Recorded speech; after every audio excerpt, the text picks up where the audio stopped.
அனைவருக்கும் வணக்கம். இன்று ஞானதேவர் சமாதி எடுத்துக்கொண்ட நாள்.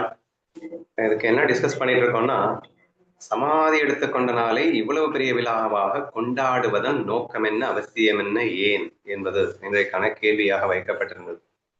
எல்லாருமே ரொம்ப சூப்பரா சொன்னீங்க. அதுல பர்டிகுலர்லி நினைவுகள் அப்படிங்கிறது, இந்த நாள் அப்படிங்கிறது அவரை என்றென்றும் மறக்க முடியாத நாளாக மாறிவிடுகின்றது. இந்த நாள் அவரை எப்போதும் நினைக்கும் நாளாக மாறிவிடுகிறது. அவரது நினைவு என்னை ஞானியாக்குகின்றது மட்டுமல்லாமல் என்னை பேரானந்தத்தில் தள்ளுகின்றது. இப்படி அவரை நினைக்க வைத்த நாளை கொண்டாடுவதில் தவறென்ன இருக்கின்றது? அவர் வாழ்ந்து காட்டிய ஒவ்வொரு கணங்களையும் நிமிடங்களையும் நான் நினைத்து நினைத்து பார்ப்பதற்கென்றே உருவான நாளாக அவர் சமாதி எடுத்துக்கொண்ட நாள் இருக்கின்றது. இந்த நாள் மட்டும் இல்ல, நான் சொன்ன மாதிரி அவரின் ஒவ்வொரு அசைவையும் ஒவ்வொரு நாளும் நாம் நினைத்து மகிழ வேண்டிய ஒரு விஷயம்தான். அது இன்னைக்குதான் மகிழணும்னு அவசியம் இல்லை. பட் நமக்கு என்னன்னா, நம்ம எல்லாம் தமசிக் ரஜசிக்ல இருக்கோம்ல. ஸோ ஆட்டோமேட்டிக்காவே நம்ம நான் ஸ்டாப்பா 24 ஹவர்ஸ் அவரை நினைக்கிறது இல்லை. அப்போ ஆட்டோமேட்டிக்கா இந்த மாதிரியான சம்பவங்கள், இந்த மாதிரியான நிகழ்வுகள் நமக்கு ஒரு பெரிய வாய்ப்பை கொடுக்கின்றன. இப்போ இங்க இன்னைக்கு ஆலந்தியில பாத்தீங்கன்னா, இந்த ஒரு 3-4 நாட்கள் வேற லெவல்ல ஒரு சத் சங்கம் பிரவச்சனம் காலையில இருந்து நைட் வரைக்கும் நான் ஸ்டாப். இப்படி ஒரு ஆன்மீக வேள்வி 365 டேஸ் நடக்கிறது இல்லை இல்லையா? அப்போ இந்த வேள்விகளை பங்கெடுத்துக் கொண்டு லட்சக்கணக்கான மக்கள் பயனடைகிறார்கள் என்றால் அதற்கு இந்த நிகழ்வு ஒரு காரணமாக அமைகிறது என்றெல்லாம் நாம் பார்க்கும்போது கண்டிப்பாக இது உண்மையில் அனைவரும் ஞானியாக்க வந்த ஒரு நாள். அது கண்டிப்பாக திருநாளாகத்தான் இருக்க முடியும் என்பதாக தெரிகிறது. சரியா? மெயினா நீங்க சொன்னது எல்லாமே அந்த நினைவுகள்.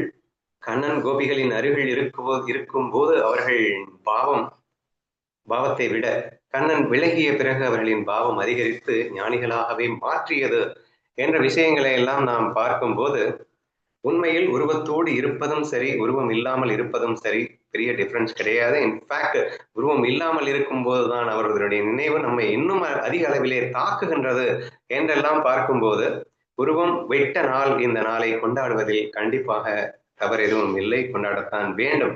இதெல்லாம் அற்புதமா நீங்களே சொல்லிட்டீங்க. இப்போ நான் சொல்லணும் அப்படின்னா, பரபிரம்மம் அதுவே ஒரு குரு ரூபமாக உருக்கொண்டு வந்து தன்னை மறந்து தான் யார் என்று திணறி சிக்கிக் கொண்டிருக்கும் அவர்களுக்கெல்லாம் நானும் நீயும் ஒன்றடா, இந்த பிரம்மம் மட்டுமே உண்மையடா என்று அற்புதமாக உணர்த்துபவராக அவர் வந்தார். அப்ப அவர் சொல்லும் போது என்ன சொல்றாரு அப்படின்னு சொன்னா, பிரம்மத்திற்கு உருவம் கிடையாது, உடல் கிடையாது, மனம் கிடையாது, குணங்கள் கிடையாது, புத்தி கிடையாது, எதுவுமே கிடையாது, இவைகள் எல்லாம் வெறும் பொய் தோற்றமாகத்தான் இருந்து கொண்டிருக்கிறது என்று நமக்கு விலக்கி அருள்கிறார். எப்பயுமே குரு அப்படின்னாலே என்னன்னா, வெறும் பேசுபவர் மட்டுமல்ல, அவர் பேசும் ஒவ்வொரு வரியாக அவள் வாழ்க்கையும் அமைத்து காட்டுபவர் என்பதுதான் குருவனுடைய டெபினிஷன் இல்லையா? அப்போ அந்த நிலையில் இருக்கின்ற அவருக்கு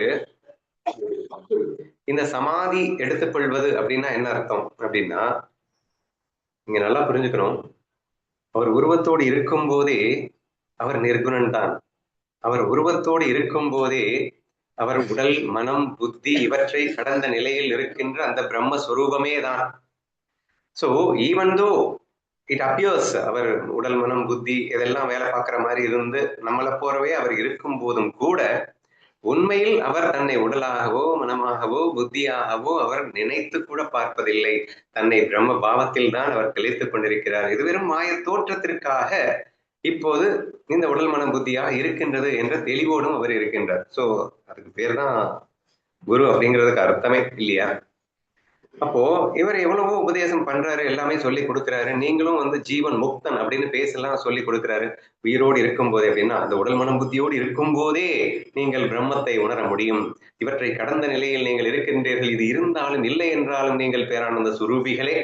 இன்ஃபேக்ட் அந்த பேரானந்த சொரூபமே இந்த மாய தோற்றத்தில் பிரதிபலிக்கின்றது. இது வெறும் ஜடம் தான், இது உண்மையில் ஒன்றும் இல்லாத விஷயம்தான், அதுதான் இதுவாக இருக்கின்றது, இதனால் அதற்கு எதுவும் இல்லை, அது இதுவாக இருந்து கொண்டு ஒரு ஆனந்தத்தை அந்த ஆனந்தத்தையே இங்க பிரதிபலித்து அனுபவித்துக் கொண்டிருக்கிறது என்பதுதான் உண்மை. இவ்வளவும் சொல்லிட்டு இவ்வளவும் சொன்னதுக்கு அப்புறம் நமக்கு இப்ப இது எல்லாம் சொன்னாரு அப்படின்னா வாழ்ந்து காட்டு, ஆனால் பிரம்மஸ்வரூபமாக வாழ்ந்து காட்டினார். அந்த உடலை விட்டும் அதே பிரம்மஸ்வரூபமாக வாழ்ந்து காட்ட வேண்டும் என்பதும் அவசியப்படுகிறது அப்படின்ற மாதிரி நான் பாக்குறேன். சரியா? அதுக்காக அவர் உடலோடு இருக்கும்போது குணங்களில் இருக்கிறார்னு சொல்ல வரல. நான் முதலே சொல்லிட்டேன், அவர் உடலோடு இருக்கும் போதும் நிர்குணனே. அவர் உடல் இருந்தும் உடலுக்கு என்ன உபாதை வந்தாலும் அதை பத்தி அசரவே போறது இல்லை. ஏன்னா அவர் இல்லைன்ற ஃபீலிங்ல இருக்காரு. சும்மா நாச்சுக்கும் இருக்கு அப்படிங்கிற ஃபீலிங் இருக்காரு அப்படின்னு கூட வச்சுக்கோங்க. சரியா? சோ தேர்ஃபோர் அவைகள் எல்லாம் இருந்தும் இல்லாதவைகளே அப்படிங்கிற அந்த ஒரு ஸ்திதி அப்படிங்கிறது நமக்கெல்லாம் அவசியம். ஏன்னா அது இருந்தாதான் நமக்கு புத்தி புகட்டி நமக்கெல்லாம் காட்ட முடியும் என்பதற்காக. அது இல்லாமலும் நான் வாழ்கிறேன் என்று நமது நினைவுகளில் இருந்து வாழ்ந்துகிறவர்கள் நீங்க சொன்னீங்க. நினைவுகள் மட்டுமல்ல, ஒவ்வொரு அணுவாக அவர் நம்ம வாழ்க்கையை அசைத்துக் கொண்டிருப்பவராகவும் அவர் இருக்கின்றார் என்பதை பக்தி உள்ளவர்கள் அனைவருமே உணர்ந்த வண்ணம் இருக்கிறார். அப்போ ஒரு குரு அப்படிங்கிறவர் அவர் இருக்கும்போது என்னென்ன நமக்கு உதவிகள் செய்தாரோ அது இல்லாதப்பவும் செய்து கொண்டிருக்கிறார் என்பதை அனுபவபூர்வமாக, மேபி பக்தி இல்லாதவங்களுக்கு விட்டுருங்க, உள்ளவங்கள் அனுபவித்துக் கொண்டிருக்கிறார்கள் எனும்போது அந்த சத்தியம் இன்னும் அழகாக நம்மள் மெருகேறுகிறது அப்படிங்கிற மாதிரி நம்ம பாக்குறேன். ஸோ அல்டிமேட்லி குரு நமக்கு உணர்த்த வர்றது என்னன்னா என்ன இருக்கணும் அப்படிங்கிறதுலாம் இல்லையா? ஸோ அந்த அறியாமையை விட்டு விட்டு ஞான சுரூபமாக நீ வாழ வேண்டும் அப்படிங்கிறது தான். அப்போ உருவத்தோடு இருக்கும்போது நான் எப்படி வாழ்ந்தேன் என்பதை நீ உணர்ந்தாய், நீ உருவற்ற பிறகும் எப்படி இருப்பாய் என்பதை நான் உணர்த்துகின்றேன் என்று சொல்லி அவருக்கு இந்த சமாதி நாள் அப்படிங்கிற ஒரு விழாவாக கொண்டாடுகிறார்கள் அப்படின்னு புரிஞ்சுக்கோங்க. இது ஏன் கொண்டாட வேண்டும் அப்படிங்கிறதுக்கு நான் சொன்ன ஆன்சரா இருக்கலாம். பட் இன் ஜெனரல் ஃபைனலி ஒரே ஒரு ஆன்சரை சொல்ல விரும்புறேன்.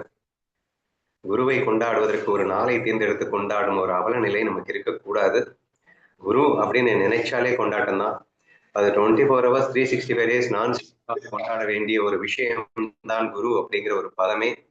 இருந்தாலும் நாம் தமோரஜோகுணங்களில் இருக்கிறதுனால் இந்த மாதிரி ஒரு விழாக்களை எடுத்து கொண்டாட வேண்டிய ஒரு நிலையில் இருக்கின்றோம் என்பதையும் சேர்ந்து புரிந்து கொள்ள வேண்டும் என்று சொல்லி எனது பதிலை நிறைவு செய்கின்றேன்.